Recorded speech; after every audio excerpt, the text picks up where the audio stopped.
do Aucklanders want this change? What's your observation on that during all of the work that you've done and the feedback that you have had?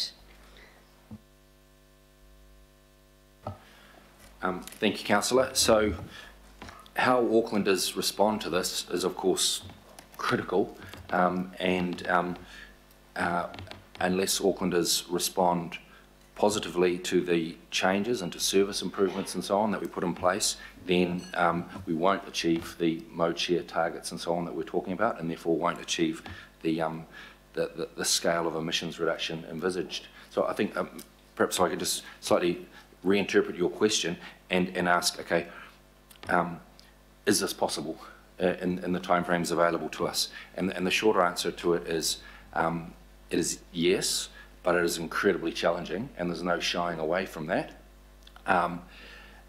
So the types of numbers that Toby presented to you today around mode share, around EV uptake, around average journey length and so on, if we were to achieve those numbers, then we would get very close to a 64% reduction in emissions. The actions that we have in the pathway to help get us to that mode share and so on numbers, they're all doable. Okay, they are technically doable. There's a caveat around that, of course, and that caveat being the reform of the transport and land use planning systems, as I talked about as well. That reform needs to happen, and it needs to happen urgently, okay, in order to give ourselves the most chance of undertaking these actions. So the scale and pace of change that we're presenting here is radical, there's no doubt about that. But the individual actions that we have in the pathway are not in themselves radical. They're tried and tested. Okay? They're commonplace in jurisdictions all around the world. It's just that our pathway is so radical because we're starting from really such a low base.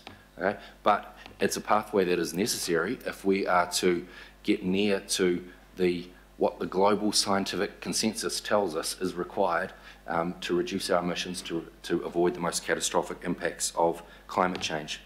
So the actions are doable. The next step is how well will Aucklanders respond to that? Well, I think there's good reason to think that they will respond very positively. Okay? Survey after survey, undertaken not just by Auckland Transport and ourselves, but by all sorts of different entities, always constantly returns really positive feedback on, yes, we want climate action, we want our authorities to do more on this.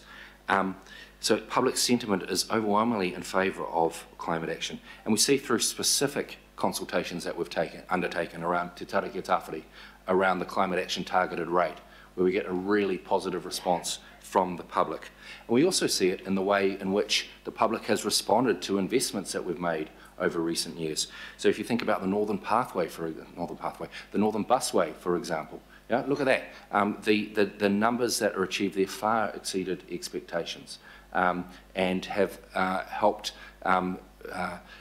alleviate or iron out the worst impacts of congestion for travel from the North Shore to the city and beyond. The more generalised changes were made to the public transport network over the last 10 years. And the significant increase in patronage that we've seen that the Chief Executive of Auckland Transport alluded to before. And more recently, of course, the Glen Innes to Tamaki shared path. Look at the enormous I don't have any numbers on that, but anecdotes suggest that there are thousands of people out using it every day. Okay? So I think we have really good reason to believe that Aucklanders will respond positively to this. And finally, even if we don't get to the 64%, okay, the types of actions that we've got here will bring about really significant co-benefits across a whole range of areas, and they will also bring about substantial emissions reduction. You know, it may not be 64%, but it will nevertheless get us a long way further down the track than where we are now. Thank you.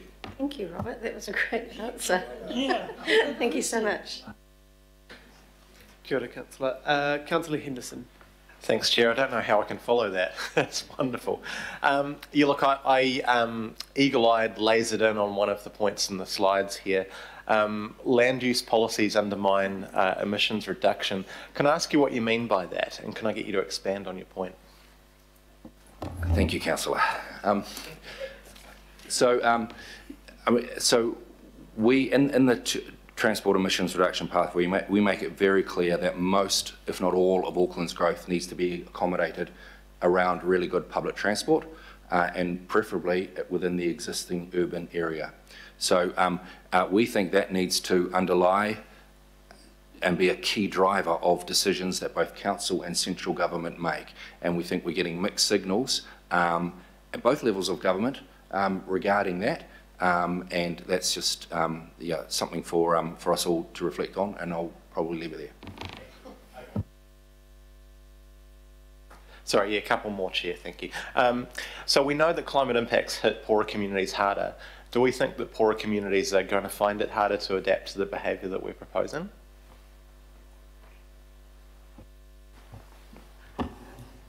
Yes, I think there are already issues that low-income communities currently face, and so by diversifying the options that are available to them and make them genuinely affordable and accessible, then we make it easier for them to transition. We know that the worst impacts of climate change will be borne by more vulnerable and marginalized communities, so we need to take action now so that they are not penalized further from our lack of action. Thank you. One last one. Thank you, Chair. So subsidies for electric bikes are really common among world cities now. Would you advocate for such a move in Auckland? Yes, we would.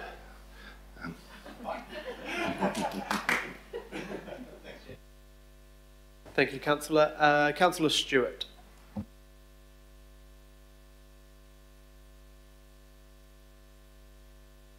Thank you. I just had to find the button. Sorry. Just a question, first of all, to Dame Adrian, if Dame Adrian's around.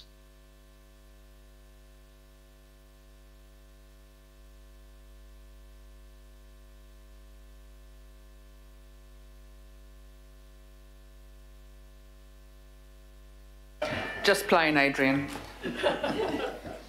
Okay, Adrian. Thank you. I had it on the side thing to call you Dame Adrian, so I called you Dame. Okay. Can you just tell me why the urgency right now? Could we not have waited until after the election? We've only got 51 days until perhaps we could have a new makeup of councillors around the table, and I just wondered why it's an extraordinary meeting that we have to have now 51 days prior to an election. I think I'll leave that to the council. Okay. Yeah, Councillor, that's a fairly political question for a Director of Auckland Transport to ask. But I guess our decision 2 years ago to Tātakia Tāwhiri, but also our decision in August last year, requested the transport emissions reduction pathway to come back before the election this term. So we unanimously, including yourself, in August last year requested this work to be done and for it to come back now. So that is why it is here, and that is what the work was done. All right, well, I have another question for maybe somebody else then. One of the staff, if they can answer it. Just on, we're talking about the electric cars, that they're going to, you know, electric cars are really good, we all know that. But for a lot of people, they're not going to be affordable, and a lot of the second-hand cars that are coming into the country, mainly from Japan, a lot of the batteries will only last a very short time, and probably to replace the batteries, it'll be probably more expensive than for a lot of the second-hand cars that are coming in. So I just wondered, why is it that, you know, you haven't, we've got all these second-hand cars that are coming into the country, aren't they the things that are actually causing most of the emission issues that we have? Councillor Stewart, probably the thing that causes the emissions is the actual driving. And so what the TERP is saying is not that there shouldn't be any more internal combustion engines. We're looking at a 32% of the fleet to be electric. So of course there will still be ICE engines, but yeah, the focus really is on how much we travel. And so the VKT, and it's the VKT that we need to reduce. So it's not so much about the importation of cars from Japan, but the VKT that we need to reduce. Okay, well, just on the travelling, back in, I think it was 2019, I know that Councillor Collins, he had made a comment which I think we need to consider, that people on lower incomes and large families and poor public transport and active transport choices, many Maori and Pacifica, they have very little choice but to continue driving their cars. We're looking at people having to. We're suggesting that people, if they live, to walk, if it's to school or to work or to the shops 6 kilometres, well, that's actually quite a long way to walk for anybody that. Not everybody can walk those kind of distances, and not everybody can cycle or scooter, and especially extreme weather events like this. So why I thought it would be a good idea for this to be discussed and considered with the new council. We may have a totally different makeup of councillors right round the table, and there may be some ideas that possibly should be considered. Councillor Stewart, that's a very fair point that you are making, and you're absolutely right. Many of the communities that you are talking about at this stage are forced to drive, and they don't really have viable alternative options. And that is exactly what the TERP is addressing. It is looking at how do we actually give those communities real practical alternative options. And so what it is looking at is, for example, a public transport system that may look very different from the one that we have at the moment. That travels at the time that people need to travel. So say shift work is at night. You need to think about what are the PT services that you provide for people that need to do that. So it is quite a different system that one is looking at through the TERP. It also addresses things such as subsidies, as was raised previously, fully acknowledge that not everybody can afford an EV. And that's going to be the case for a long while yet. So we need to think about other ways of how do we do that, but fully acknowledge those issues.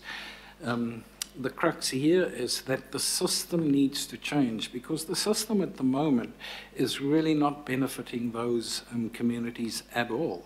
And so it is, how do we change that transport system that it benefits everybody, not just some people? All right, I'll leave it until later. Thank you. Okay. Member Wilson.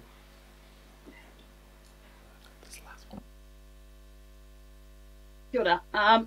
From the outset, I just want to convey I appreciate very much AT Adrian and the team, or the board, members of the board being there. It's a real privilege and honour to have you here as we express concerns when we need. So thank you for that.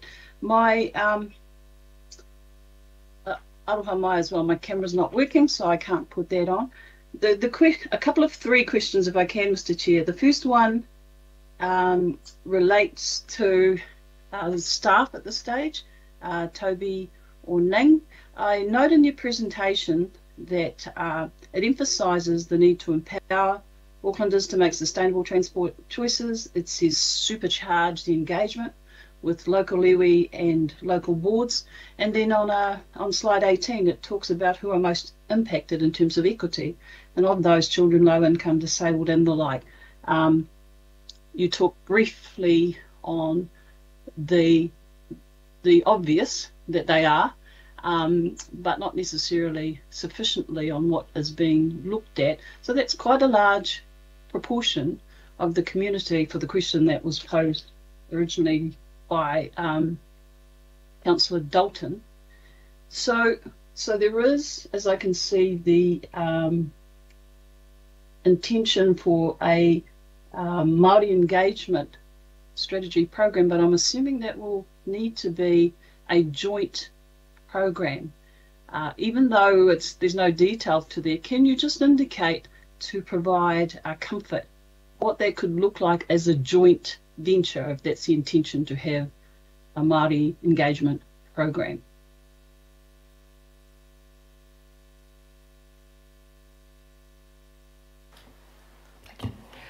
Kia ora, Member Wilson. So yes, there is very much the intention to ensure that the implementation of the TERP is done in conjunction with mana whenua, mātai waka and communities.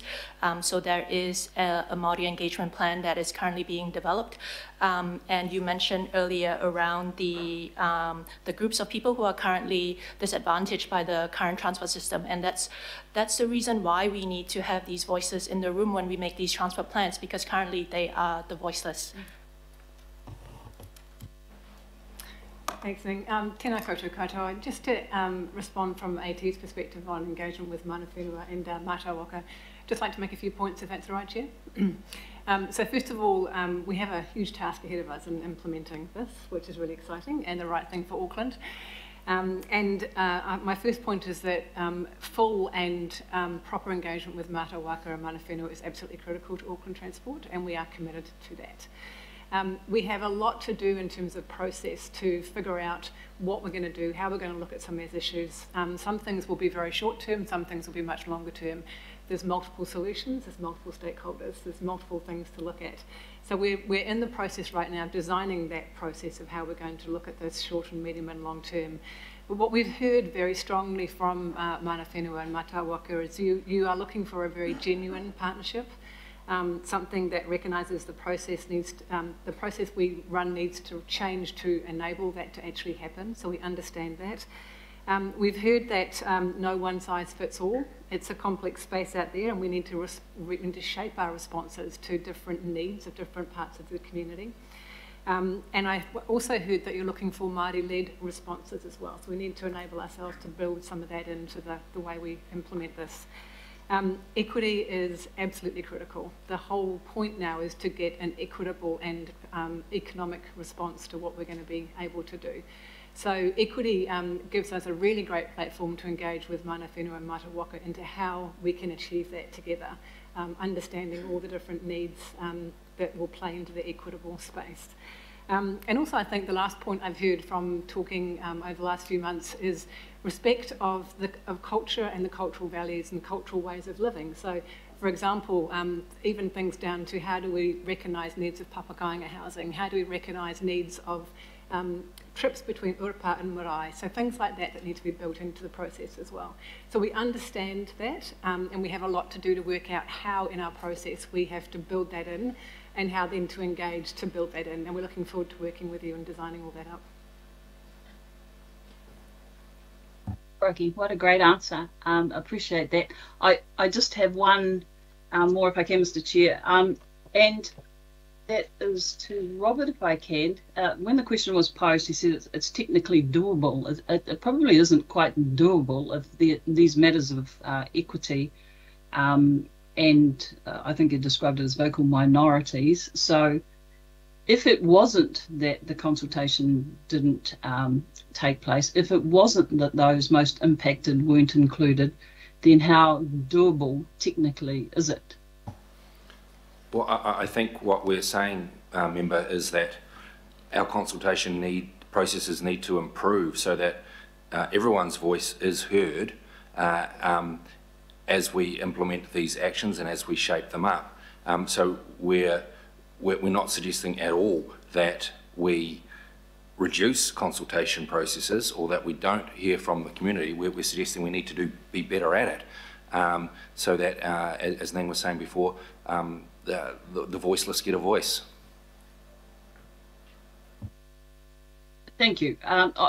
Just to say, I agree with one of the public speakers, Mr. Chair. There does need to be not a stick that one uses upon someone. A carrot stick of some description might, in fact, help in technically making this doable. So I'll leave it there. Thank you very much to everyone. Thank you, Ning. Thank you, Toby, for all the interface you've been in terms of the consultation with mana whenua and mātai waka. Thank you so much, Member Wilson. Now, Councillor Darby had questions for AT, but he said he's transferred them to AC. So I might get the AT board and staff to move back, and then if there's something that Auckland Council staff need to clarify, they can bring you back to the table, just so we... Thank you very much for your input. So the next up is Councillor Darby. Thanks, Chair. Look, probably, Jacques, if you don't mind fetching this question on behalf of the team. Upon approval today, you know, the rubber really hits the road, different sort of rubber. It'll be public transport rubber and bike rubber and shoe rubber, more than the other rubber. But look, Jacques, when we move into implementation, and there's expectation that all those statutory documents are refreshed and updated, and we approach those refreshments yet to come, like the RLTP and ATAP, and I won't list all the others, through this lens. And I'm interested, Jacques, in how do we treat with, say, the Auckland Transport Alignment Project, which is in some ways usurped the Regional Land Transport Plan, and we need to address that. That's a non-statutory, high-level agreement with a government partner and their agencies, be it Kiwi Rail, Waka Kotahi, Treasury, and so on. At that level, where the partner is not acting consistently with our emissions reduction pathway, how is that going to be treated? Do we send up a red flag showstopper at that point? I'm just trying to get a sense of the future here. Do we do that and say we cannot progress this agreement because we've got a red flag because you are calling us to act contrary to the transport emissions reduction pathway? I just want to get a sense of how that is going to work. So Jacques will start on this, but then he is going to hand over to Rob to help him answer this further. Councillor Darby, what you are asking to some degree is a political process. So I'm going to speak to that. You're absolutely right. Something like ATAP, it does start up there and it drives everything that sits below it. The signals from government at this stage are really good because government has its own emission reduction plan. It's got targets for the country and it has to do stuff itself. So that's already a driver and an encouragement to central government that we are on a very similar path. And those commitments have been made. But yes, if it turns out in these processes that we are maybe not exactly on the same path, I think that is a red flag, probably, and that is probably a process that is a political process and that the new council will take on. But the signal so far, really good. In our dealings with the different ministries and the agencies, people are saying very similar things. But I am going to hand over to Rob. Thanks, Jacques. So I don't really have a great deal to add to what Jacques said, other than to note that the last ATAP didn't have the benefit of either a TERP or a government's own emissions reduction plan. So there was no explicit direction and explicit prioritisation around emissions reduction, around VKT reduction, and indeed around equity, like there is now, or at least hopefully will be after this meeting today. Thank you. I'll leave that one there. Just a quick second one for the Chief of Strategy. We have on all the reports that come before us at the various committees a climate impact statement. How will that be reviewed in light of the emissions reduction pathway being approved? Would that be totally refreshed, and would it be sort of elevated in importance? Just want to get a sense of how our reports are going to look to ensure that we are very aware of what the emissions reduction pathway says about the decision that we're being asked to make in a report.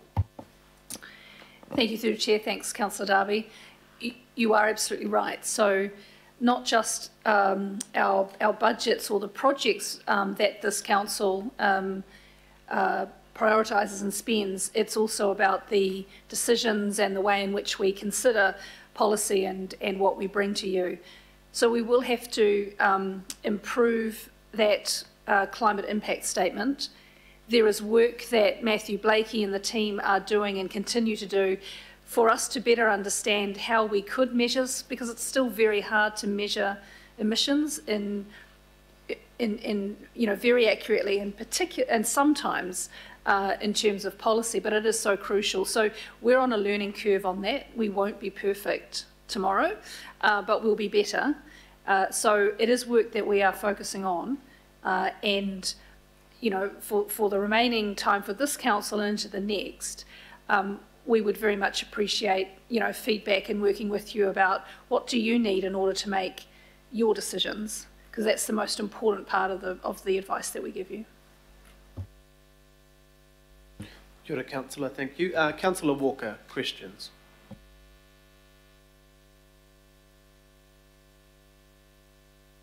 Look, I've got a few questions. You can hear me okay, Chair? Definitely, Councillor, thank you. Sure. I note that under point 90, financial implications, it mentions that the TERP is a strategic document, etc., etc. Having said that, it acknowledges that there'll be changes in ATAP, the RLTP and the LTP. I would suggest, just based on some guesswork, that the financial implications of this are more significant than the CRL, are very significant in terms of operational cost, capital and debt. Hugely so. I would say a quantum leap. So has there been any rough order analysis that has been done? Because effectively we are signalling through this strategy that these costs are going to come without knowing whether we can afford them, whether Auckland can afford them. So is there any commentary around that?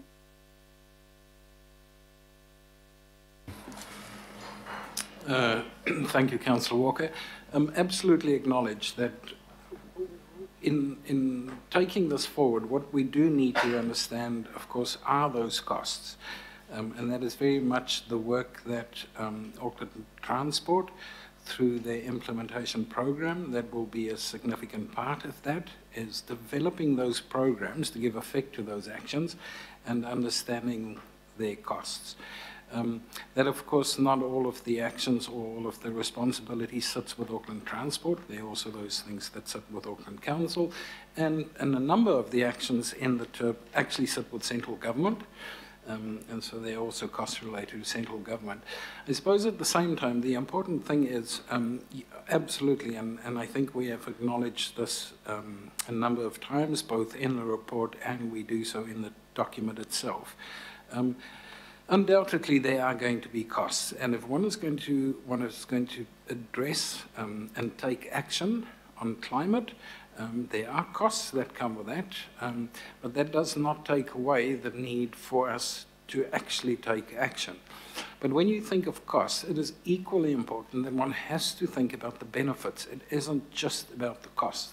There are also significant benefits that come with this, and again, acknowledge the further work that needs to be done about that, so that when decisions, future decisions, are made, that there is a far better understanding of what those costs and benefits are.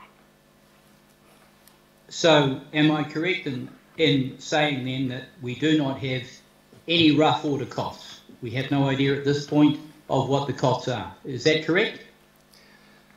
I mean, it's a simple yes, no. My understanding is that we don't. As a simple answer, no. Okay. The other question I've got just goes to the pathway.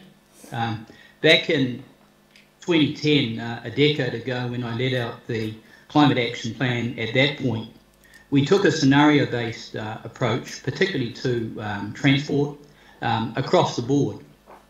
And that involved foresighting and backcasting and the identification of a range of pathways. So have you looked at other pathways that might lower emissions faster, much more economically, and I'd emphasise much more economically, with a more significant reduction in emissions. For example, at this point there is a revolution occurring in the electric vehicle space in terms of battery technology, enhancements in density, dramatic enhancement in range, significant reduction in cost, dramatic advancement in artificial intelligence, networking with Starlink and the like, that's been driven by Tesla, reductions in cost, integration with cell phone technology, to the extent that a number of these things are being rolled out later on this year in terms of battery enhancements and the like. So a circumstance where you'll be able to charge a car as fast as you can fill it with petrol in terms of the calorific content. So my question goes to Auckland Transport and officers as to what scenarios have been looked at that are doable, that may be much more economical and might mimic the pathway of other cities, such as Oslo, for example, that is comparable and has staggering EV uptake. So have we looked at other scenarios, done any backcasting and foresighting? Councillor Walker, I will start, but I have no doubt my colleagues will add to that. So in terms of backcasting, absolutely. That is exactly what the TERP was based on. It was based on the endpoint and backcast, and therefore, so what needs to be done to make that endpoint true. So backcasting, absolutely, that was the basis on which it was done. In terms of different scenarios and different pathways, as you will see both in the report and in the TERP itself, absolutely. When we started this work, we thought that there probably would be more than one pathway. There would be certain options, and that we would bring those options to you as part of the process, and considering which one of those pathways would be the best. As we did the work, it became very clear that in the end there is actually only one pathway, and that pathway requires every single lever that there is to be pulled to its absolute maximum, credible maximum. So there isn't actually another pathway. To achieve the 64% is going to take every single lever, and the report gives two examples of some of the other options we looked at, some of what might be a different pathway, and why those were ruled out in the end, because they simply did not work. But I'll hand over to my colleagues who can probably talk a bit about more of the detail. Through you, Mr. Chair. Yes, if there are other pathways along the lines that I'm suggesting, I'd be very grateful to receive them, particularly with some notes around capital and operational costs, behavioural change and doability. I think that's critical, because I would suggest, as I've asked earlier, if these proposals are not costed, they may well not be possible, and there may be other possibilities that are far more realistic, that move us faster and more. So I have an outstanding question around that. Thank you. Yeah, Councillor Walker, maybe I just need to clarify. It is not as if we have alternative pathways that we then discounted. We modelled alternatives to see if we could create alternative pathways. And through that modelling, it became obvious that there really wasn't the ability to do that. But if you talk about things such as as in the EV space and the battery enhancements, that is definitely where the TERP is going. It doesn't talk specifically about battery enhancements, but it talks about the need for us to get a far greater share of the fleet in terms of EVs. So the batteries making that easier, of course, that just adds to the viability of using EVs, but the basic fact that we need to get to around a 32% uptake of EVs in the fleet, that remains. Again, my colleagues might want to add. Yeah, so you actually said what I was going to say, Jack, and that, Councillor, all the things that you mentioned, the technological changes around EVs and micromobility, behaviour change programs and engagement with the community like nothing we've ever done before, these things are integral to the pathway that we're presenting today, absolutely critical to it. With an EV share of 32%, micromobility share of 16%, mode share, you know, all these things that you mentioned are going to be absolutely critical. So we'd welcome any further suggestions you have around details of that, you know, offline, potentially, not necessarily today, as we flesh this out, because I think you know, any insights you have in that regard would be very helpful. Okay, the last question I've got is just around land use changes. We're waiting for the Doug Fairgrave report, section 32. That report, in the earlier version I saw, I understand there's a later version, certainly indicated that the consequences could well be development around the periphery of the city, unsustainability, a consequence around more emissions. Now, we have just put through a plan change that locks that in. I'll repeat, locks that in. I'm referring to 3 houses, 3 stories everywhere, and conceivably more intensification than that. Have we modelled those things, which we have to accept now as reality because they will be driven by the marketplace, and factored them into this plan? Councillor Book. Sorry, I see Toby was going to answer. You go, Toby. Kia ora, Councillor. Maybe I can start and others might add.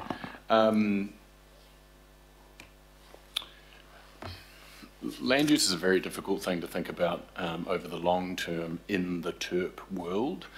But the way that what I mean by that is with all the strategic directions in place at 2030, interacting and compounding on one another to produce the transport system that we have described with the characteristics in the plan. The way that we have approached trip length, which is how we think about land use when it shows up in the transport model here for TERP, is we have used a 5% reduction on the total average trip length in Auckland. That is in itself a Herculean reduction in the average total trip length. And it accounts for what we are seeing, which is an increase in density and more development within the existing urban area, and indeed within, you know, the sort of ped shed, the pedestrian zone around rapid transit. But what it also has to account for is some development at the periphery of the urban area, and those trips that come from the periphery into the centres are in fact, you know, they're the longer trips, and they, you know, when they're undertaken in an internal combustion engine vehicle, they do account for a disproportionate amount of the emissions that we calculate in the model. So in answer to your question, the way we've approached the calculation around land use is we've accounted for a 5% reduction in total average trip length, but we have agreed that that's, you know, what we've come to call a kind of credible, plausible limit to the amount of reduction that you might see in the time frame of the 2030 target.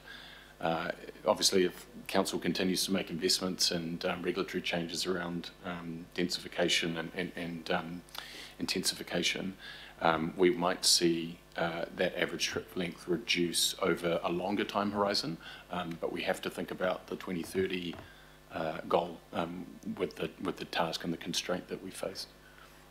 I'll open last question very quickly, Mr. Chair. This is your second last question, but yes. Sure, and really that's about this strategy. If we assume that this is going to come out in the wash when we look at the financing, the long-term plan and the like, and particularly considering the $1 billion, maybe more blowout in the City Rail Link, I'm anticipating that as much and all as we are doing this now, there will be a need for us to refresh this and conceivably consider other pathways, which I would suggest are entirely credible. Is that the case?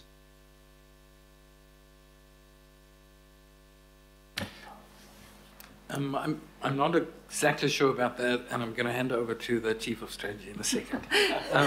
Kia ora, through the chair. Look, Councillor Walker, that's not a question that we can answer. We have what we have in front of us. You know, one will vote for it or one will not vote for it. That's kind of where it lands for me. Thanks. Thank you. Mayor Goff, questions. Thank you very much, Mr. Chair, and thanks to officials for the huge work that's gone into this to suggest that there are some other options that you haven't looked at. I think it's a little insulting to you because you've worked through this very thoroughly over a long period of time. My questions relate to the financial impacts of the TERP, and I've got three of them, and maybe, Mr. Chair, I'll ask them separately. The first is, what analysis have you done of the costs of this proposed action versus non-action on the impact of global heating? Because either action or non-action will involve significant costs. And it's really what work you might have done or what work other bodies might have done, like the Climate Commission, because if my understanding is right, and you could confirm this, the Climate Commission said the costs of non-action will be twice as much as the costs of action. Both are real, both will be there and will have to be dealt with. One will produce good results and the other bad results. But if you, I don't know whether it's Robert that's best placed to comment on that, or... So first of all, Mr. Mayor, confirming that is what the Climate Change Commission said. The costs of non-action were substantially more than the costs of action. As regards the first part of the question, costs versus benefits and costs of action versus non-action, perhaps I'd invite our Chief Economist, Gary, to the table to have some comment on that.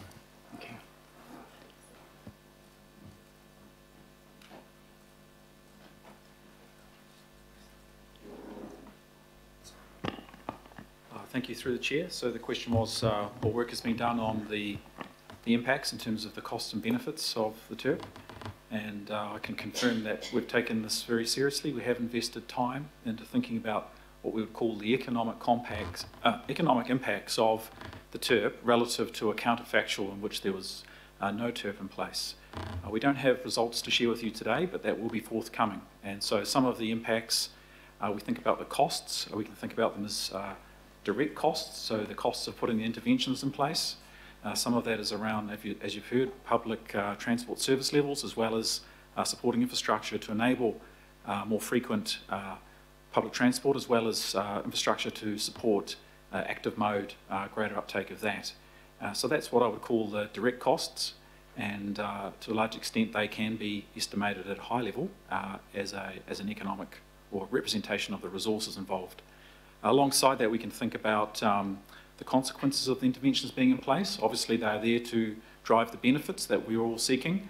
To a large extent, they are around reducing transport emissions, but there are material and significant co-benefits in the form of, for example, at a human level, health gains from improvements in air quality and greater uptake of active modes.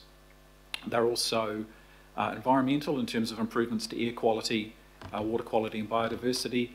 They're also economic in terms of the support for a more compact city through land use change and more transit-oriented development. You would hope for a more productive urban environment as a result of that.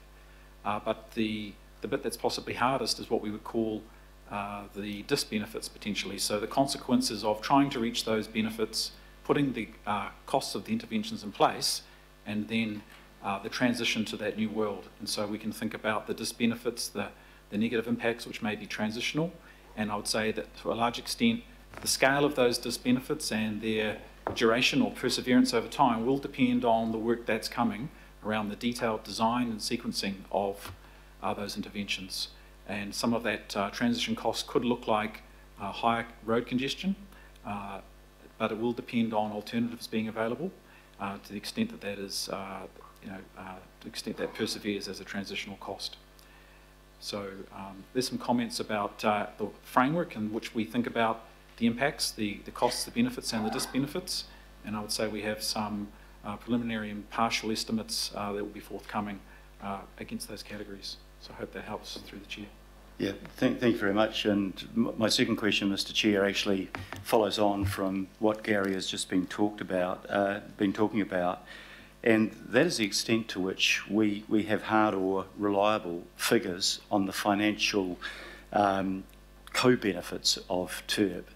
There's been, I've seen stuff that suggests that there are billions of dollars of savings that will be made through co-benefits, and I'm just wondering whether anybody has collated them and analysed them so that they're hard and reliable. And the sort of thing I'm talking about, I think the Productivity Commission said that the cost of congestion, and TERP deals as much with congestion as it does with emissions, could be a couple of $1 billion a year for Auckland alone. I've seen a Ministry of Transport study, actually quoted by Stephen Tyndall this morning, that said, tens of billions of dollars in health savings. I saw a report from the Ministry for the Environment saying 3,300 people are dying from pollution caused by transport emissions, and tens of thousands of people are suffering respiratory illnesses, and they put a figure of billions of dollars on that. Now, those things I'm sure are real, but it's really hard. In my mind, I can't quantify what the actual savings will be, other than there will be savings. And I wonder, is it reliable to suggest that the co-benefits of TERP in dealing with congestion and dealing with the health problems, you could add in road accidents, for example, to that, or you could add in the greater health benefits of walking and cycling as against sitting on your backside in a car. To what extent can we quantify those benefits? They are real, but can they be quantified? Through the Chair, I can respond to that question. I can't give you a definite answer today, but I can say that we have a sense of the scale of the primary benefits that are sought, which are the reduction in transport emissions, and then alongside that there are a couple of very large categories of co-benefits which evidence is pointing to them together being as substantial as the transport emission reduction benefits. And those two large categories are, the co-benefits are health gains from the reduction in air pollution, and secondly health gains, and by that we mean reductions in mortality and morbidity from greater uptake of active modes, so cycling and walking. So those two together are probably at least as large in magnitude as the emission reduction benefits. Thank you. My third and last question, Mr. Chair, is in relation to, the comment made before is these things haven't been costed. I'm not quite sure who wants to answer it, but I'll put it generally, and you can choose. Obviously, a pathway isn't a fully costed analysis of project by project of what we have to do, but isn't it correct that what the pathway does is that it guides our 10-year transport program? And when we set a 10-year transport program in place, we do go through it project by project, we do fully cost it, and then we do make sure it can be funded. So isn't it fair to say you wouldn't expect the pathway to have these specific costings, but when you convert the instructions we give for the development of the ATAP, our 10-year plan, each project will be fully costed and will be fully funded before it's implemented. So it's not a case of buying into the unknown. This is saying, this is the direction we need, and now we have to cost it, and then we have to fund it, and presumably a lot of those funds will be from central government because they raise 93% of public revenue, and you would expect them to be making a commensurate contribution to what we're trying to do here. Yes, that's right, Mr. Mayor. This is as we've said, a strategic level document as opposed to an operational one. Therefore, it was never the intention for this document to set out a detailed list of costed projects. There are processes that do that, and we're about to embark on those processes, and they will provide much more detail around the costs and benefits of specific projects. And of course, we'll be bringing those back to you, back to this grouping, every step of the way, as we would normally expect to do through RLTP and ATAP type processes. I think that's, I think that answers your question. Gary, did you have something? Thank you very much, Mr. Chair. I'm happy with that, but if you've got something to add, Gary. Through the Chair, I'll just comment that when we think about the costs, we have to think about them as incremental costs, and we need to think about them relative to the counterfactual, which the TERP wasn't in place. And so in some cases, we're thinking about infrastructure. Some of it is funded in the 10-year plan, but some of it, it exists as a strategic direction, as a network. It isn't necessarily funded or costed at a detailed level, but we can think of that as something we would need to consider bringing forward to before 2030. And so rather than treating it as total new investment, total new money that happens after, happens before 2030, we need to recognise that it might happen anyway after 2030. So it's not fully new investment, it's the time value of money of bringing forward investment that would otherwise occur. And I think that's an important concept to keep in mind when we think about infrastructure. Mm-hmm. Probably, Mr. Mayor, seeing we're at it, I'll add to that again. And also add to what the AT Board Chair said earlier this morning. Of course, not everything in the TERP costs money. There are a whole number of actions that don't actually cost money. It's just we need to do them. But as the AT Board Chair said, many of the things are already in budgets. It's not all new stuff. And there's also funding already allocated to this through the Qatar, through the SURF funding from government. There is funding coming for this. So not everything is new money, but there is no doubt that, of course, it's going to need some additional money, which will then go through those very processes that you mentioned. Thank you, Jacques. And I think the Qatar, for those listening, is a climate action targeted rate, which was only passed a couple of months ago, $1 billion worth of actions, which obviously help this direction. Deputy Mayor, questions? Thanks, Mr. Chair. Just two very quick questions. The first one is on the attachment B on page 41. You talk about transport-orientated developments, and the city has a shortage and a growing shortage of business land and particularly industrial land. Would part of the TERP work be focusing on employment-based developments, so developments around employment centres and new ones to expand that into? First question. So yes, the land use part of the TERP is all about bringing the places that people want to go to, including employment, close to where they live to reduce the need to travel and reduce journey time and travel distance. Thanks. So that will sometimes be in greenfields because it's very hard to do business land developments in brownfields. Yeah, so there is greenfields development happening, and there will still be some in the future. So where that does happen, it's important to give people travel choices so that they can travel in a sustainable way.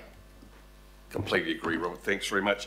The second one's to do with air travel. It's on that page 62 of the same document. When we're counting air travel, are we counting just what's within our border or internationally? So, for instance, a wide-body jet to travel from Auckland to London burns something like between 9 and 11 tonnes of, limits between 9 and 11 tonnes of carbon per passenger. And is only the in-boundary stuff counted in the vast majority of it's over the sea not counted? Is that, I'd like to know how that's measured. I'm not going to even attempt to answer that because there are very definite rules about how that is measured. And I'm looking at Tim or Matthew can answer that. Thanks, Matthew. Just intriguing me, that's all.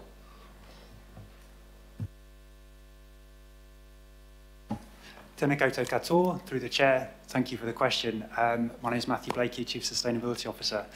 A good question that doesn't have a straightforward answer.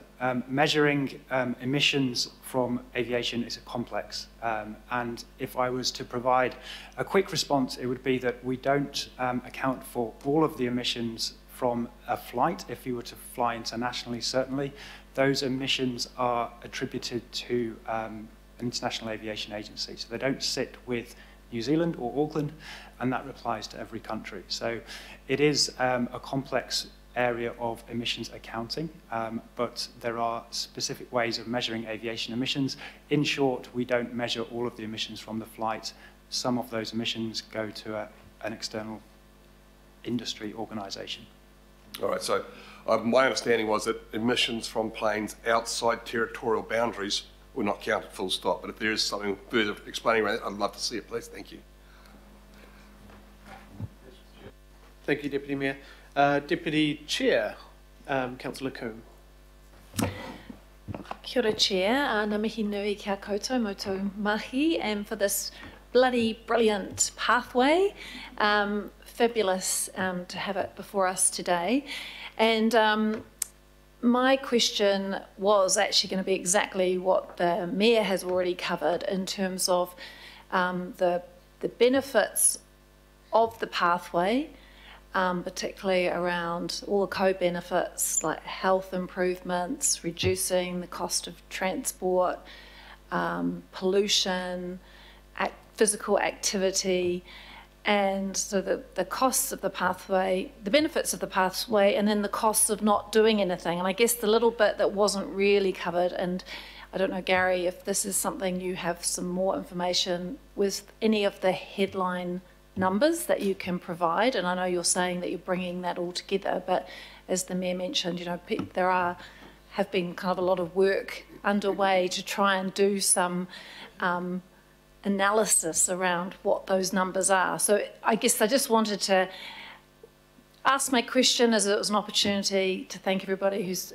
been involved in this pathway work, which is so great, and also just to be able to ask if there was anything additional that you could add to that partai that the Mayor has already asked as well.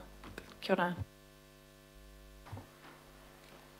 Through the Chair, thank you, Councillor Coombe. Well, I regret I don't have the numbers with me today. They're not stable. We need a little longer to tie them down.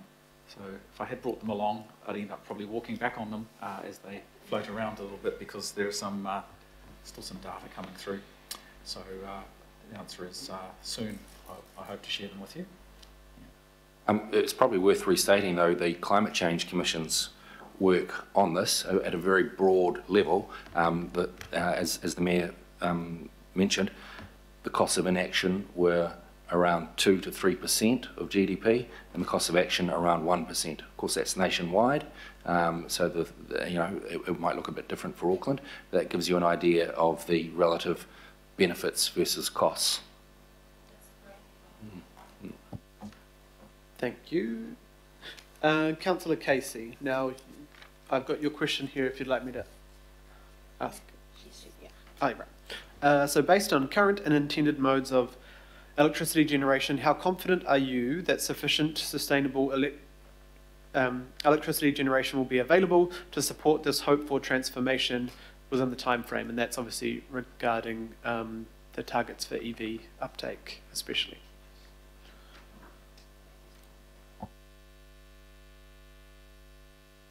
On behalf of Councillor Casey. Through the Chair. This is an important question to answer. So in terms of renewable energy generation in New Zealand, we know that the current level of renewable energy generation is around 84%. So 84% of our electricity generation is from renewable sources.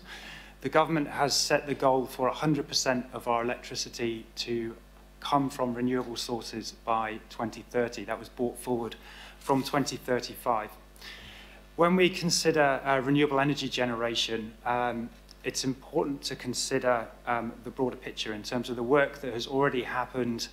There's been a great deal of analysis completed by the Climate Change Commission and also the government through their emissions reduction plan. It's very clear that to deliver a low carbon economy in New Zealand, we will need to significantly increase the capacity of renewable energy generation in New Zealand.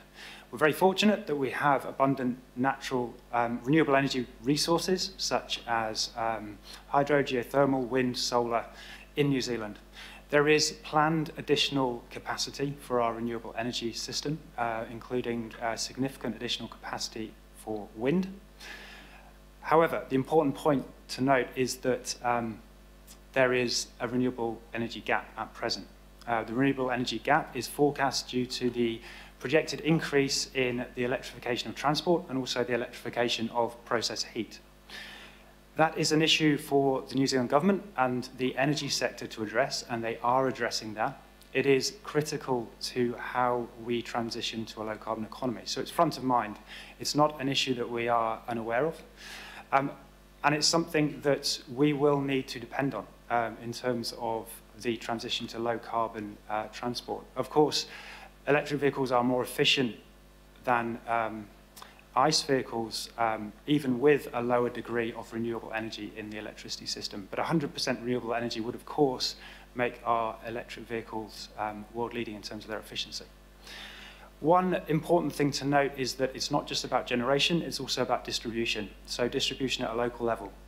Vector, who we collaborate with, are doing a lot of work looking at how we can efficiently accommodate the transition to electric vehicles through considering peak demand and also energy storage. Peak demand is a critical factor here because peak demand requires a level of energy generation. So the higher the peak demand, the higher the capacity of energy generation at any one point in time. So smoothing out that peak by creating lower peak demand and improved energy storage at a local level, at a distribution level, will increase our ability to transition effectively and efficiently to electric vehicles. And one final point on this, we talk a lot about energy generation, but of course energy efficiency is central to this. And energy efficiency is very much what Vector are thinking about in terms of their distribution. But energy efficiency more generally is central to this discussion because energy efficiency is obviously a win for the climate and it's also a win for New Zealand's economy. Thank you. Thank you. And I might just, while you're there, Matthew, if you just want to clarify again, even in countries, my understanding, even in countries with, say, coal power or emissions-based rather than sustainable energy, it's still better for the environment, the electric vehicles. It's not one for one. It doesn't. So the discussion is that, you know, we've had to use coal and our hydro dams were lower, but as my understanding is the emissions from the ICE vehicles are still worse off. If you know, it still makes sense to get EVs in with our power not quite at 100%. That's correct. So there's studies internationally showing the different levels of efficiency depending on the carbon intensity of the electricity that's supplied to an electric vehicle. And what those studies are showing is that electric vehicles are more efficient in terms of different levels of carbon intensity. So it's not just having 100% renewable electricity. They are more efficient in terms of carbon intensity of using the vehicle, even without the high levels of renewable energy that we have in New Zealand. We are, of course, very well suited to transitioning to electric vehicles because of our high level of renewable energy, renewable electricity, I should say. And I have two last questions for you. I guess if we backtrack a little bit to why we're here and Te Tarakia Tāwhiri, could you just explain where the 64% came from that drives the TERP today? And that was obviously unanimously supported, those targets, but where it's come from and what this does to help our international obligations and what we've signed up to as a council. So what does the TERP do and why is it that 64% reduction in transport emissions? Yes, of course. So as has been outlined today, TERP follows on from Te Tarakia Tāwhiri.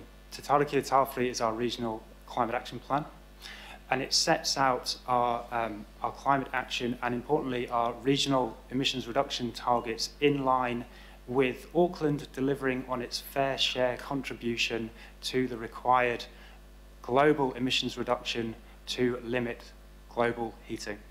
So this is very much in line with the Paris Agreement. So we are delivering our fair share contribution in line with the Paris Agreement to limit global temperature rise.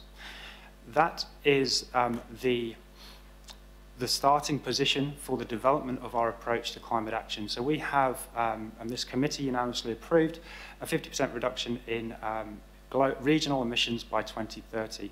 That 50% reduction is based on our fair share contribution. The 64% reduction in transport emissions reflects the fact that not every sector has been modelled to decarbonise at the same rate. And that reflects the opportunities and challenges facing different sectors in Auckland to decarbonise by 2030.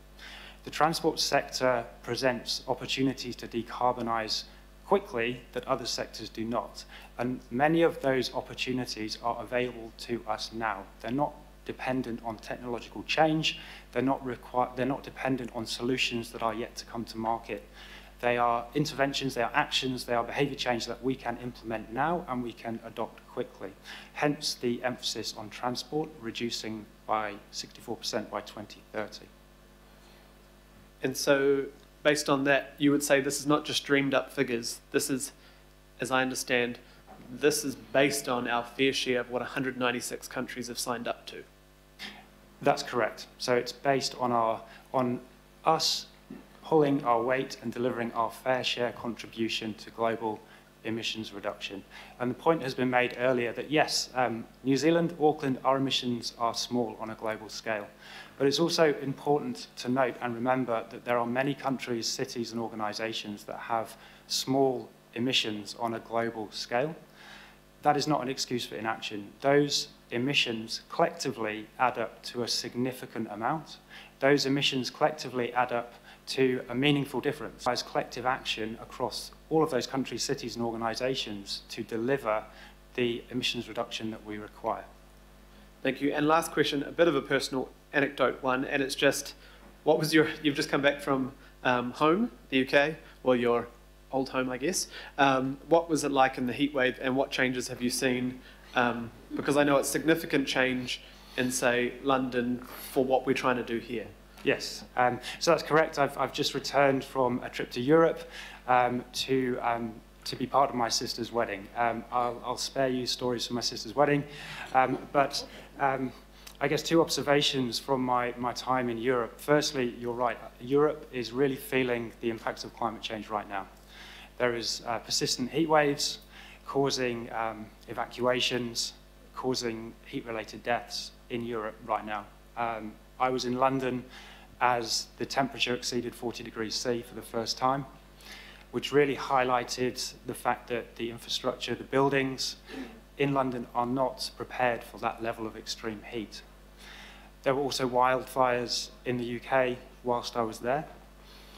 And in Europe, in France, you may have seen the pictures, you may have seen the reports, what is currently ongoing in terms of the drought, what is considered to be a 1 in 500 year drought event with dry weather expected until October, having significant impacts on water supply, on agricultural outputs, and on public health.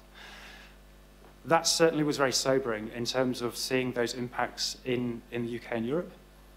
And the other, I guess, observation from my trip is I was fortunate to travel to a number of European cities. We traveled to Amsterdam, Paris, London by train. And many of the interventions that we're talking about today, many of the actions are already occurring or being implemented in European cities. One of the things that I noticed whilst I was away was the increase in people riding bicycles in London, in Paris, and of course Amsterdam is well known for the number of people riding bicycles. But it was announced when I was in London that there's been a 24% increase in cycling in London over the past 3 years. And it's noticeable when being in London and Paris, the number of additional cycling routes that have been rapidly rolled out. So low-cost separated cycling infrastructure through road space reallocation. And it's very noticeable travelling to those cities that I'm familiar with but haven't been to for some time, that the transport choice that those cities offers you is significant, and it has a really positive impact on your experience of life, your quality of life. And so we travelled in the Netherlands by bicycle for 4 or 5 days on a safe, connected cycling network that took us everywhere we needed to go. We were not car dependent, and coming back, that was, it was not surprising. I knew that, but it was very timely. I've come back to the discussion around TERP, obviously. So the impacts of climate change and the solutions that other cities are already implementing that are very much aligned with the approach in TERP, I feel has almost given me a glimpse of what could be delivered through TERP, and we're now discussing it now. So it's a very timely reminder of what is possible. Thank you very much. Thank you. Councillor Young, questions. Thank you, Chair. Thank you for the great presentation today. It's clear the huge transformation is needed, and quickly. One of my greatest frustration since joining the council is how slowly changing happens. how can we use the pathway to get more support from the central government for the faster and the greater investment in the big motion transport project across the region? Like, for example, Eastern Busway, speeding up the airport to Botany Rapid Transit, or other projects. How likely is this?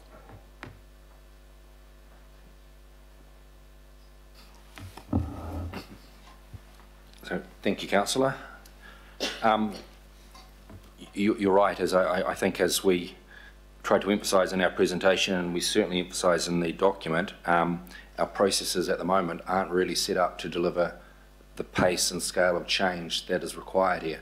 So it's urgent that we look at that and that we reform our systems. Your more detailed question around central government support, the pathway provides the basis for us to make that case for increased central government support. And of course, we're greatly aided by the fact that we're on the same page as central government in this regard. They have their own emissions reduction program, which is very well aligned with the TERP. It sees, both documents see mode shift as being critical to transport emissions reductions. And indeed, there are specific things in the government's document where they say more resourcing will be provided to improve public transport in major urban areas, which Auckland, of course, is the big one. And we've already seen announcements from central government. We talked about their SURF, the Climate Emergency Response Fund, 1.9 billion, I think it is, in the first 2 or 3 years. And Auckland Transport is currently putting together a submission, an application for funding for a chunk of the 350 million that has been explicitly earmarked for walking and cycling type improvements. So the TERP, as we've said, provides that kind of direction for us and for Auckland Transport as we enter into discussions with central government in processes that are about to commence around ATAP and around RLTP and so on. Thank you, Councillor. Last question before we move to debate, Councillor Bartley. Thank you, Chair, and thank you to the team for the presentation and for the immense amount of work that you guys have done on this. We can sit here and pass this and feel really good that we're going to do something about climate action, but then we go out in the real world and we get smashed because people are inconvenienced when we've put a project in place in their street to try and get people to view the road in a different way. So going back to what was mentioned in public forum, we need people on board with us. We need our communities on board with us. What can we do? Because, you know, vision, strategy, cool. Implementation is where we lose people. Are there any thoughts around how we can address that with this pathway? Like, we're not going to be doing stuff to people, are we? I'm just seeking that reassurance because, you know, you can just imagine what people are going to come at us with. Councillor Bartley, I will start, and I'm sure others might want to add. But you're absolutely right. And as somebody, I can't remember who said earlier, pathway is one thing. Getting Aucklanders to take up those opportunities is the thing that will actually reduce the emissions. But you're absolutely right, and you will remember from Turk discussions, both you and Councillor Dalton raised this every single discussion about the importance of taking our communities along. And our communities being involved in designing those on-the-ground solutions. So we know where we need to go broadly, and what that looks like on the ground is a different matter. And so we have to work with people in bringing them along and understanding their needs, their perspectives, and what that looks like and what we actually roll out. So the TERP makes an absolute commitment. It talks about deep and ongoing engagement with communities, and that engagement has to look very different from what we do today. I personally don't think we are geared up to do that. It's going to take a different kind of organisation and a different kind of skill to engage at a grassroots level with communities to do that. But that's absolutely imperative. If we want to achieve what the pathway sets out, the only way it can be done is by having communities work alongside with us in doing that. And that engagement and doing it the way that works for people is absolutely fundamental to this. Thank you. Right, we will have, I think we're going to push on through and not go for a full lunch break, otherwise we are delaying what I think should be a fairly straightforward debate on this, but we will go for a 5-minute break so everyone can grab a drink or grab a bite to eat or go to the bathroom, etc. You choose your destination. And thank you so much to the staff. We'll get you to step back now. Obviously stay for the debate if you obviously choose to do that. And we'll be back at 1:15. Thank you.